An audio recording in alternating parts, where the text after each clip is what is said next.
Good morning. Welcome to Mainline Unitarian Church. I'm Barbara Colton and a member of the Board of Trustees. Happy Easter. Happy Easter. And welcome to all of you here. It's wonderful to see everybody here, and we're delighted to have all of you online joining us as well. We're in this beautiful season where the brown of winter is turning to green. Trees are budding, flowers are pushing through the soil, and light is stretching further every day, reminding us that new beginnings and renewal are happening all around us. However you find yourself this morning, full of joy, carrying a few burdens, or maybe just wishing for one more cup of coffee, you're welcome here. You're welcome in this place to be part of a community alive with energy, hope, renewal, and possibilities. And speaking of coffee, we hope you'll join us after the service across the hall for a warm cup, warm conversation, and maybe even some goodies from the Easter egg hunt. You will see some of the upcoming events in the back of your order of service, but I also want to remind you to please check the website because there's so much unfolding here, and you'll have a chance to see what's coming up in the weeks ahead. A quick mention that Drew Hadlock is in the atrium with information about Unirondack, so you can check him out on the table there. On to leading our service today is our senior minister, Reverend John Morehouse, our music director, David Brown, on violin today, Jody Brown on piano, and we have a multi-generational choir as well, and our community orchestra. So we have a full onslaught for music today, and we have a guest vocalist, Suhani Shah. Welcome. Our worship associate is Debbie McKnight, and our great thanks to our media team as well. Now let's settle in for worship and say our mission statement together. Together, we transform lives through love, service, and our welcoming faith.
To know even one line has been easier.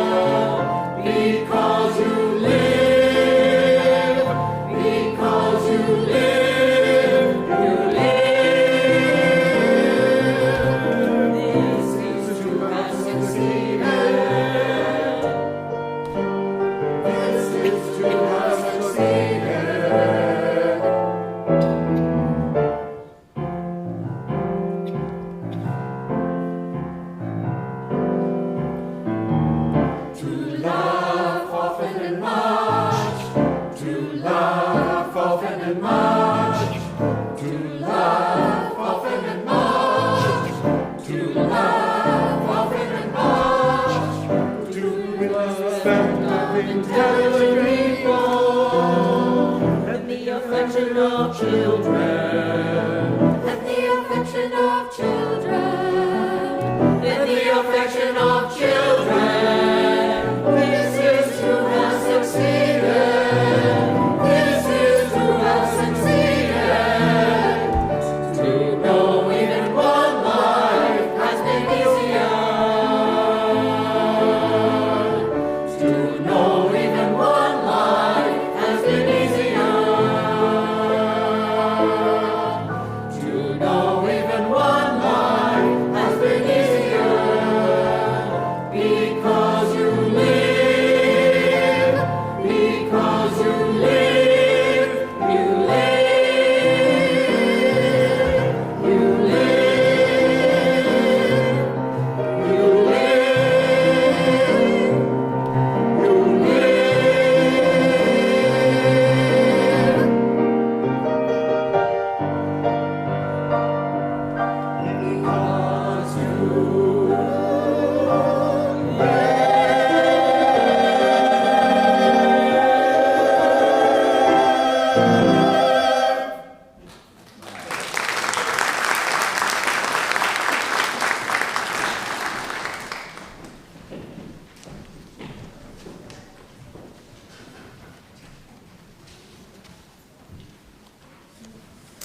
Our chalice lighting today, O Light of Life, by Sam Trumbore.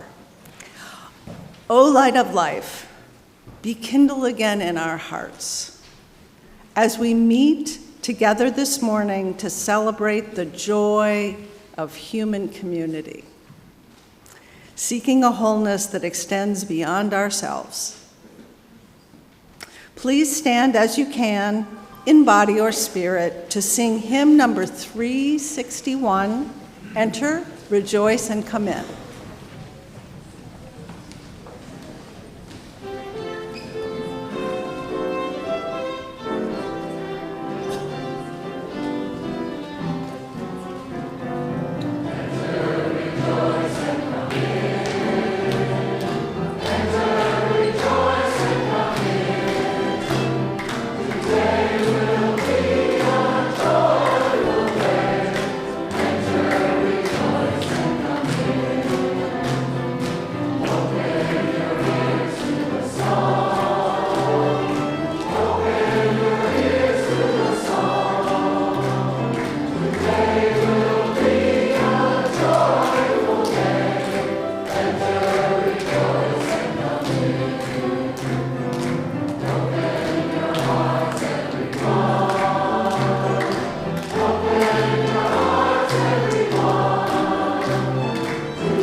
With spirit.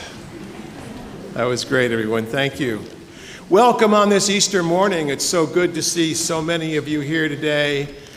We've changed up the order of service a little bit because, well, the bunnies have been busy. But we're going to begin with a story. In the dark, in the dark, in the deep, deep dark, a speck floated invisible as thought, as weighty as God. There was yet no time, there was yet no space, no up, no down, no edge, no center. No earth with soaring hawks or scuttling beetles, trees reaching for the sky. There was no sky, no you, no me, only the speck waiting and waiting. And then the beginning of all the beginnings, and it went bang!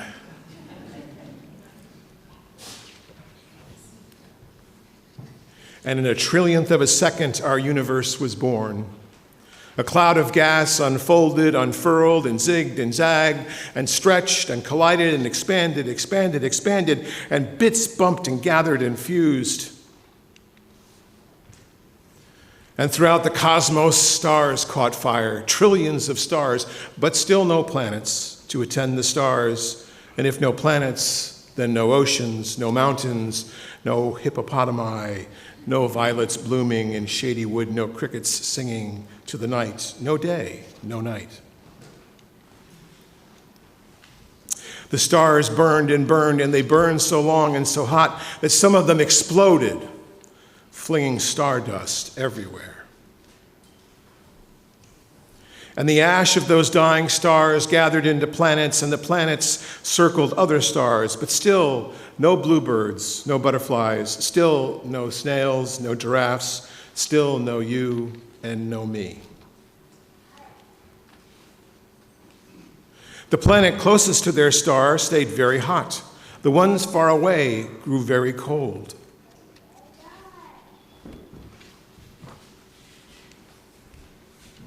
But one lucky planet, a fragile blue ball we call Earth, was neither too far nor too near.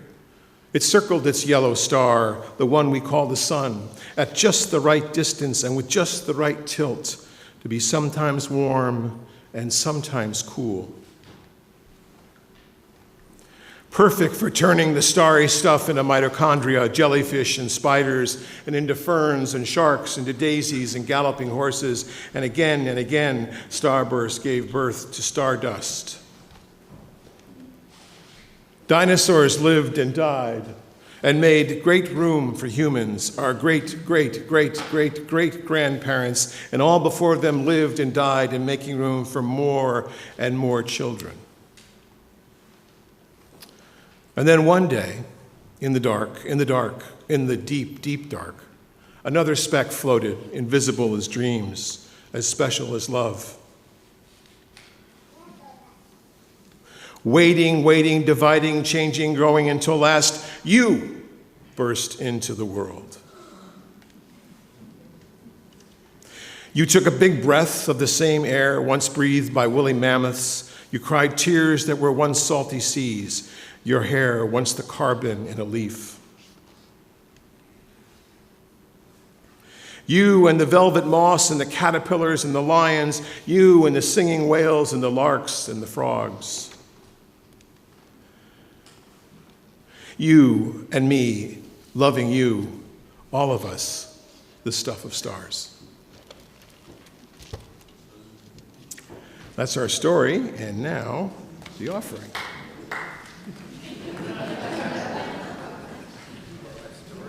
As he said, we changed up a little bit. Okay. Each month, we donate half of our collection to a worthy organization in need. The recipient of MLUC's offering outreach for April is the Blessing Warehouse, a registered 501c3 nonprofit organization founded in 2013 to provide free clothing and services to people in need, as well as housing in Montgomery County. Their story began in the back lot of the Eternal Life Christian Center in Norristown. There, they refurbished the garage,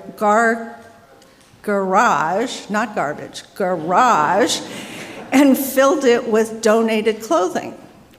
Every week, people from the community came to pick out garments they needed. In the years since then, the Blessing Shop has grown to a 7,000 square foot warehouse, housing over 10,000 articles of clothing. But the mission is the same: to help those most in need. Men, women, and children of all sizes are welcome and able to shop in a store-like atmosphere that is bright, organized, and welcoming.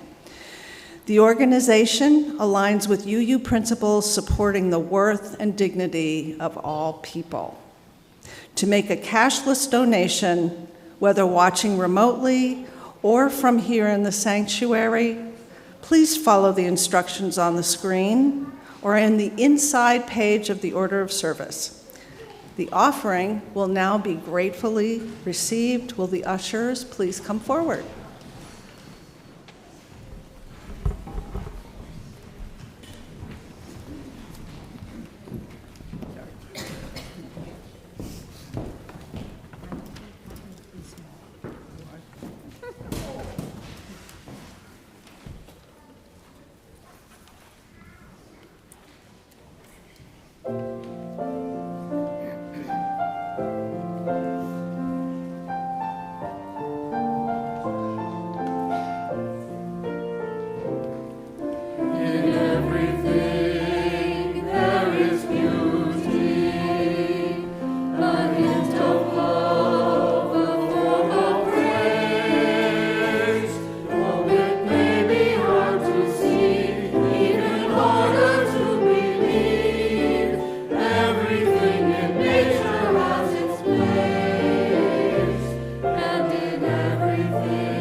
Well, I heard tell that we had a special visitor coming in the door. Let me see. Who might that be? Oh!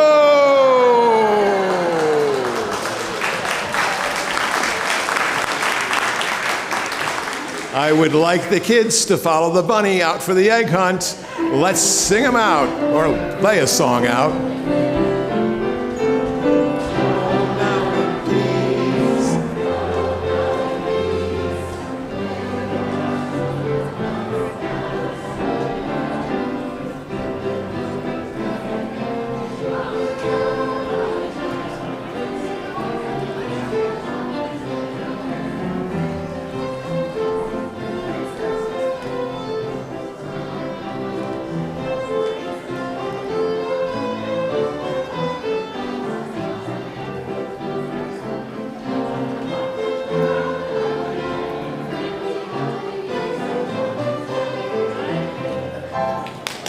Bunny,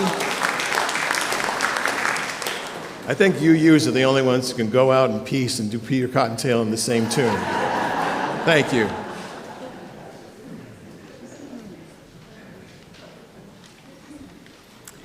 At this time in the service, it is our custom to share personal joys, sorrows, and concerns to be acknowledged by our loving community.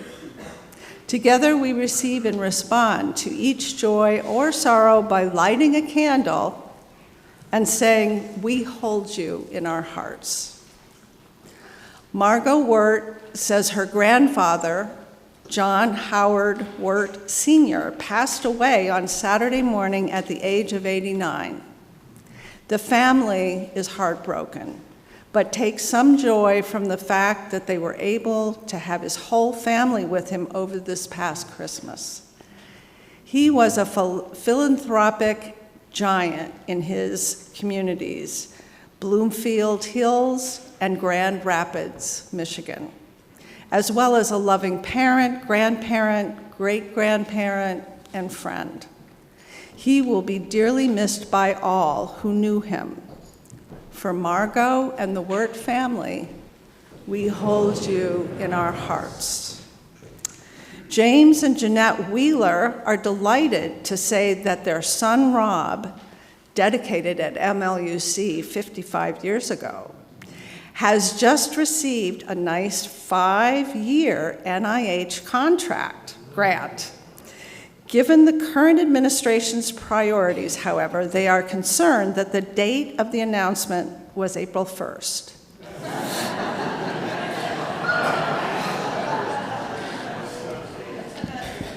For James, Jeanette, and Rob, we hold you in our hearts. And let us light one more candle for those of us with joys or sorrows too deep to say out loud at this time. We hold you in our hearts.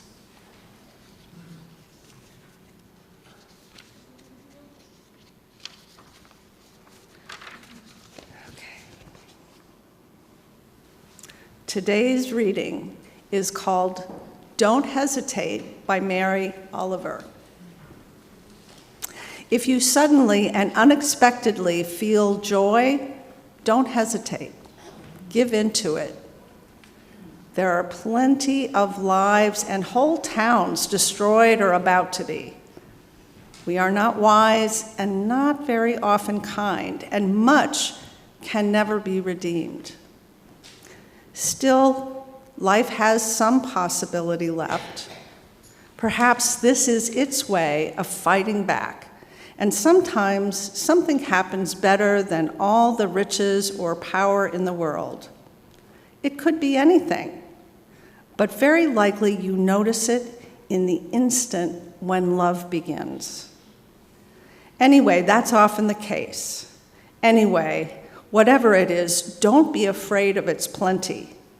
Joy is not made to be a crumb.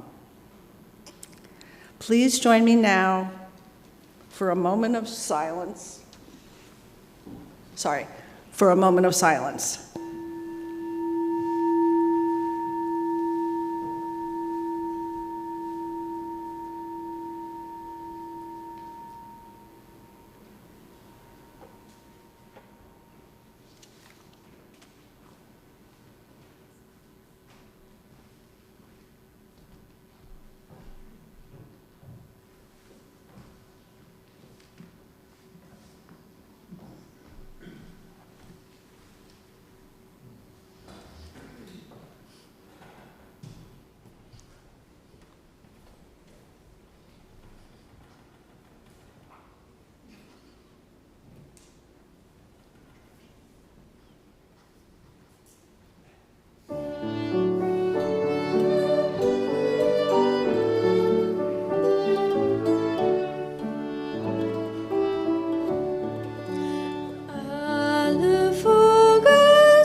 Thank you, Shihani. That was fantastic. It was beautiful. Thank you for sharing your gift with us.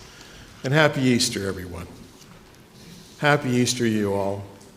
In times that are so difficult and hard for us to imagine rebirth of any kind other than the spring, which always reminds us because nature never forgets. Roberta Bundy had just started teaching at Chandler Theological School in Atlanta. Her own life up to that point had not been easy. She'd been brought up by a secularly minded father who abused her and her Southern Baptist mother who ignored her, and Roberta had to reconcile a life of abuse and hell and damnation with her longing for love and compassion. She had finally broken through the abuse after many years of therapy, went to graduate school, started a family, and now had this new professorship. She and her husband attended an ecumenical dinner church, sort of a New Age phenomena that people meet over dinner and break the bread and drink the wine. One day, one of her dear friends called her to say that her son Evan had been in a motorcycle accident. It had been on Good Friday. Evan had been estranged from his parents for some years, preferring the company of the hard-drinking and drugging motorcycle crew that he was with. That said, Evan was not drinking and was wearing his helmet when he was hit by a drunk driver head-on. Roberta, who had a daughter about Evan's age, rushed to Grady Hospital in Atlanta. Grady is a large, complex public hospital with Atlanta's only level 1 trauma unit. When Roberta arrived, she found Evan's parents, Nicole and John, in the waiting room right off the ICU. And they were surrounded by other people from their church who were holding them. Evan was alive, but clearly in grave danger. Roberta looked around the drab waiting room with its chipped green paint and the coffee machine in the corner. And then she noticed another group in the room with them, Evan's friends, about 6 of them, all wearing leather and piercings and spiked hair. They were there to keep vigil as well. Roberta didn't want to like these people. In fact, despite priding herself on being a progressive Christian, she didn't want to like the people. They represented all the heartache that Evan's parents had gone through, the emails and the phone calls unanswered, the holidays missed, the worry that their 21-year-old son would end up just like this. And the more Roberta looked at them huddled quietly in the corner, the more she felt her heart seized upon the darkness of the moment.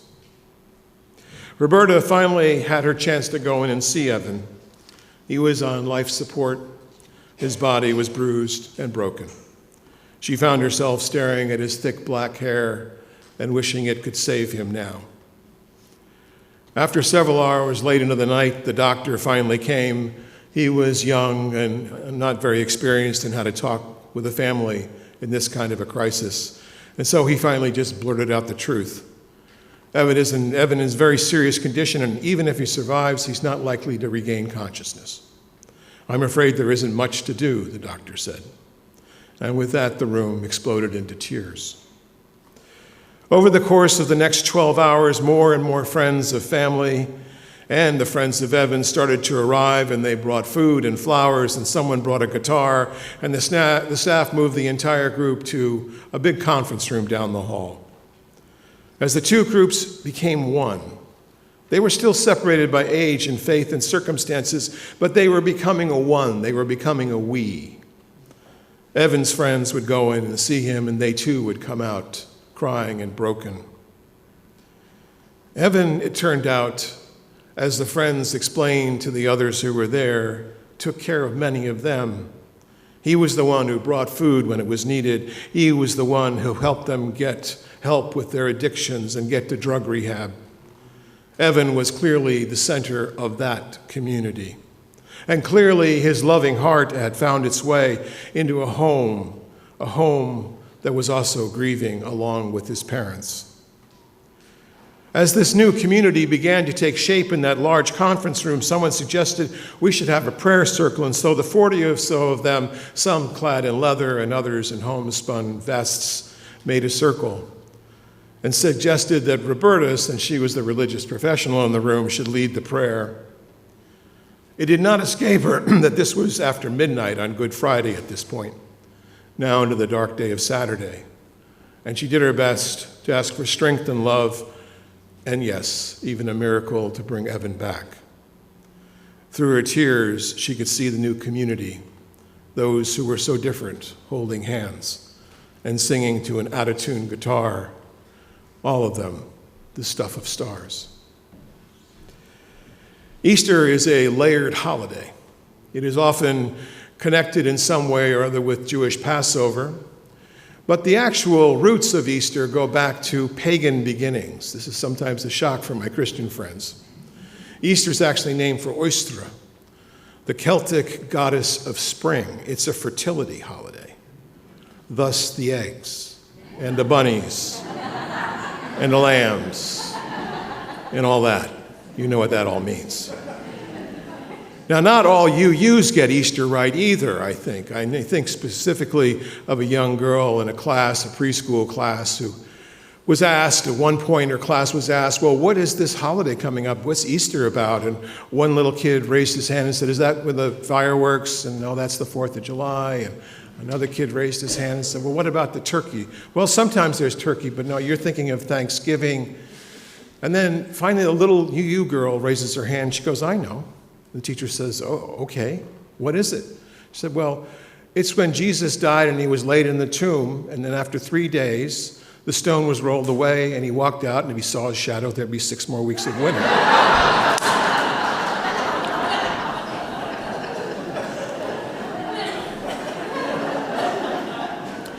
So it's a complicated day, but it's a powerful day. It's a powerful day because in the story, in the Christian story, Jesus' death is first seen as a defeat. I mean, after all, it was a crucifixion, one of the most brutal ways that the Roman imperial world had to keep order. Only political prisoners and those who were insurrectionists would be nailed to a cross. And when Jesus was condemned by Pilate to death, it may not have been a trial at all, he was nailed to the cross, and all his male disciples fled for the hills because they thought they would get caught and charged as insurrectionists. Only the women stayed. Of course, the women stayed, right? The women stayed there in sight of the cross, Mary, his mother, and Mary Magdalene, his favorite disciple. At the very end of his life, according to the Gospel of Mark, he says, Eloi, Eloi, lama sabachthani, my God, why have you forsaken me? It's a heartbreak of astonishing depth if you think about it. Here he was supposed to be the Messiah, the anointed one who was going to make the first last and the last first and bring a revolution to this small heartland of Judaism under the yoke of Roman occupation.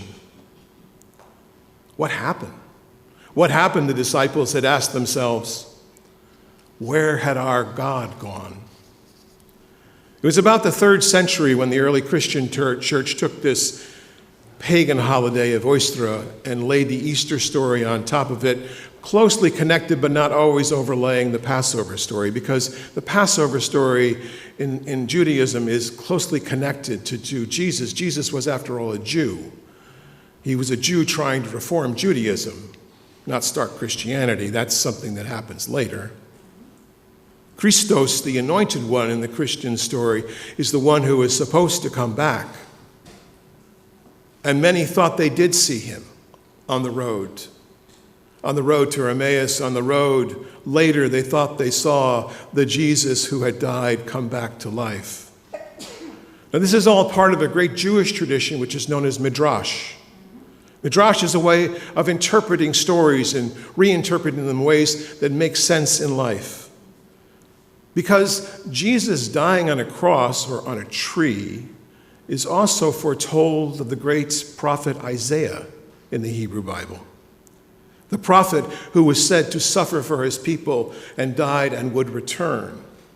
So a lot of the interpretation, said the early Jewish teachers, could actually be that Jesus was supposed to be the second Isaiah. But we don't know what happened. We may never know what happened.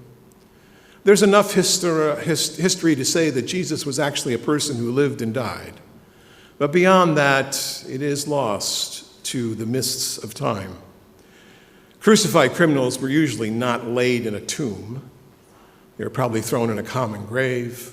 And perhaps that's where Mary Magdalene has that line in Mark where she says, "They have taken my Lord, and I do not know where they have laid him." The story of the tomb is quite powerful. Far from being a Christian event to glorify the death, it was the Jewish take again on that old story of the tomb being the place from which we rise again in life, not in death, in life. And the cross and his death and the stone and the tomb, these are all metaphors for life, great truths in life. They speak of the unmistakable suffering that we all feel, the hope we have right now for a better tomorrow. The spirit that carries us onward despite all the odds. We die or some part of our life dies, and we are placed in a tomb of sorts, a time from which we must reemerge in life. Perhaps that's happening to you now. Perhaps you feel as if you are in the tomb. But friends, that life exists on this small blue planet, which the astronauts just saw a couple of days ago, in this rather ordinary solar system, at the edge of a rather ordinary galaxy, one of billions of galaxies. This, for me, is a constant reminder that life may be resurrection itself. The possibility of it may actually exist beyond this planet. Because life can, if it needs to, always find a way. Maybe that's the story of rebirth we should be thinking about as well. I told that children's story to remind ourselves that we are but a speck on the universe's horizon, and we are but stardust. The possibility that life exists here and perhaps elsewhere is, I think, another resurrection of a sort. I'm convinced that we're not the only intelligent species in the universe. Now, I don't know why they haven't made contact with us, can't tell you. Maybe they're waiting until we're a little more baked, I don't know. Maybe they're waiting till we get over this adolescent stage of ours with the war and all that. Maybe they can't get to us. But I do think that there's other life. The fact that there are billions and billions of stars with billions of planets orbiting the stars, there's got to be a few thousand stars that are in the Goldilocks zone just like us. And that's just carbon-based life forms. What if it didn't look like us at all? This is where I think science fiction can tell a different story about resurrection. Some of my friends this week were wondering how in the world I'm going to take the stuff of stars and touch it into this Easter story. Well, this is it, friends. This is how I think we're going to do it. Because good science fiction is the story of resurrection. This is where, as science writer Jamie Green says, science fiction can be more than entertainment. It's a generative act, she says, that creates new possibilities of life beyond Earth, which might be valid and potent as anything we can conjure up in a lab. She said that through fiction, we move beyond the likelihoods and the binary outcomes to look instead to what our imaginations could find with the limitless possibilities of worlds. What would it look like if we had contact within the next 100 years? How would that change our world? Consider that possibility this Easter as well. I believe in all kinds of resurrections, friends. They happen all the time. They don't have to be Jesus walking out of a tomb or flying out of a tomb or appearing to his disciples later. It could be that, but it could be other things. And where I find science fiction so important is because we want to know if we matter. We want to know what our existence means. Life on another world would give us context, a foil, a richer way of understanding ourselves, right? We search and listen and calculate the odds, but ultimately we can only speculate what will fit into the galactic picture. But through it all, friends, through it all, our visions, perhaps of alien worlds, are reflections of ourselves arising from our dreams and our hopes for a better world. In the meantime, All of us here can still experience a rebirth, the possibility of life anew. Life, observed an old friend of mine, is the tomb itself. There's finitude here. We're surrounded by it. The Buddha said life is attachment, and with that comes sorrow.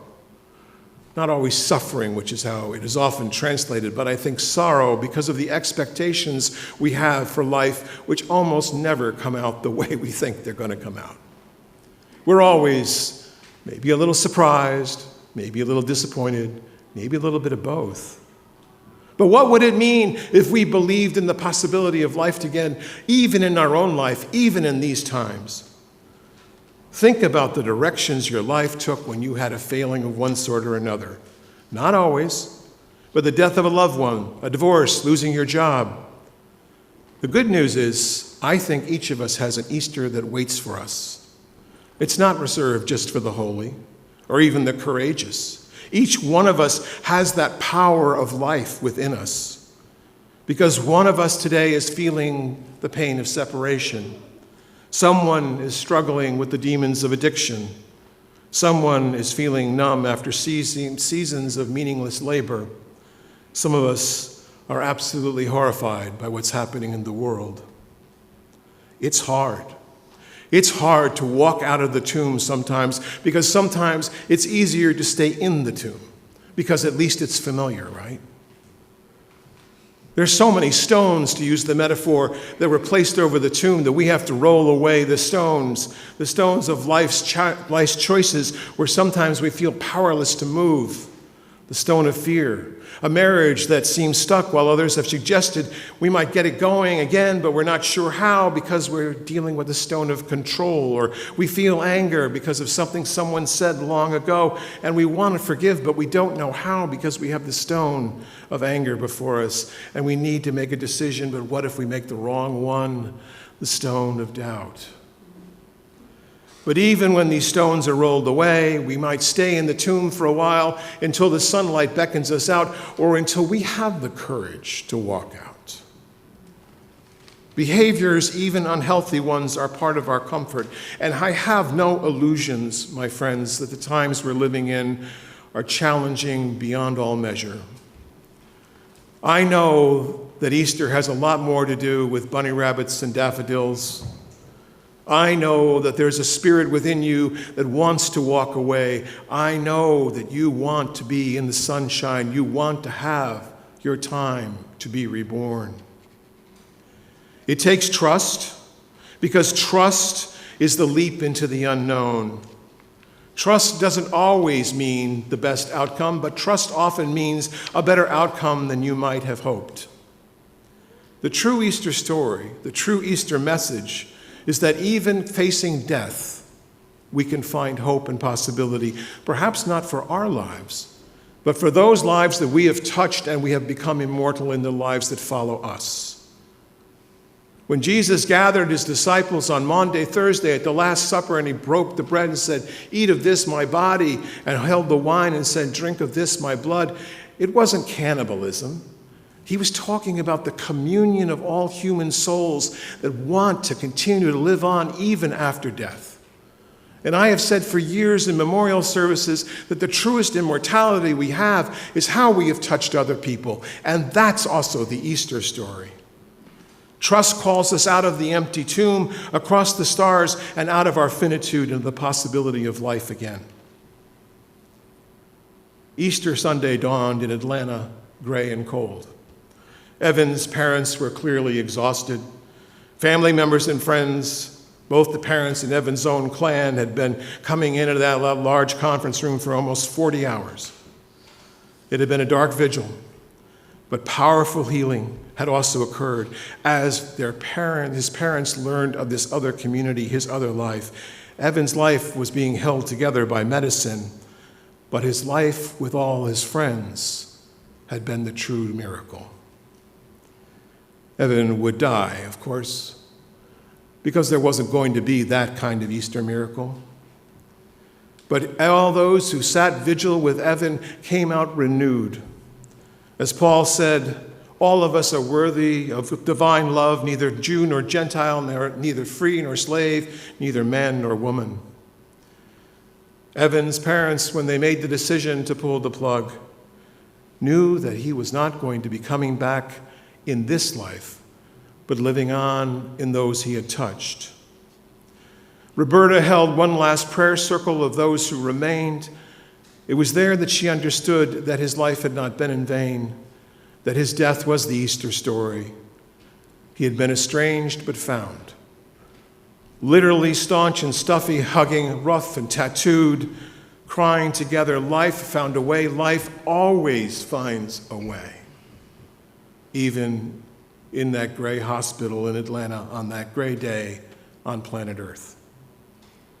Beloveds, Easter reminds us we can always walk out of the tomb. Easter reminds us that spring follows winter. Easter reminds us that light follows dark. And even when it seems cold and love seems distant and far away, we can remember that love and faith are still in our hearts. We learn again and we walk again out of the tomb of our struggles into a life of grace and hope and giving, a creative power that shatters the icy tomb of this winter and the barren planets above, which still give us light and whispers, hallelujah. Life rises again to become new. Hallelujah and amen. Our closing hymn is number 123, Spirit of Life. Please rise in body or spirit.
Diana Butler Bass said that there's a wildness to resurrection. You can't predict it. Life after death doesn't behave in any normal sort of way. Resurrection is the work of a feral spirit, as untamed and undomesticated as a possibility as human beings we can barely imagine, because it breaks all the rules. It breaks through the expectations and follows only freedom and love, even across the stars. Now this service truly begins, friends, but you'll want to sit down and enjoy the Prelude because it's going to be very good.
new.